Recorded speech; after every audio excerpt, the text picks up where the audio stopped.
9 తర్వాత మళ్ళీ వంట స్టార్ట్ చేశానండి. సో ఇది వచ్చేసి తోటకూర ఫ్రై అయితే చేస్తున్నాను. పూజకైతే ఇష్టము, నాకు కూడా కొద్దిగా ఇవ్వు అక్క అని అంటే సరే అని కొద్దిగా ఎక్కువ చేస్తున్నాను. సో తోటకూర ఫ్రై, ఇక్కడేమో పప్పు ప్రిపరేషను. ఇంకా మళ్ళీ ఈవినింగ్ వచ్చేసి చపాతీ ఉంటుంది నైట్కి, ఎగ్స్ అలా వేసుకుంటాము. సో తిని వచ్చేసి పూజ నాకు కట్ చేసి అన్ని హెల్ప్ చేసేది కిచెన్.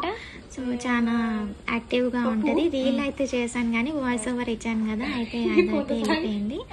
సో వీడియోస్ నచ్చుతున్నాయా అయితే ప్లీజ్ సబ్స్క్రైబ్ చేయండి, సపోర్ట్ చేయండి. మీరందరూ చూస్తున్నందుకు thank you so much. Please అయితే ఖచ్చితంగా అయితే సబ్స్క్రైబ్ చేసుకోండి ప్లీజ్, ఓకేనా? Thank you so much. ఇది వచ్చేసి మళ్ళీ రేపటి కోసం ఇలా కట్ చేసి వెళ్తానండి. బెండకాయతను ఏదైనా వెజిటేబుల్ ఒకటి కట్ చేసి కొద్దిగా చాప్ చేసి పెడతాను అనమాట. నాకైతే నెక్స్ట్ డేకి ఈజీగా అవుతుంది. Please subscribe. Thank you so much for watching.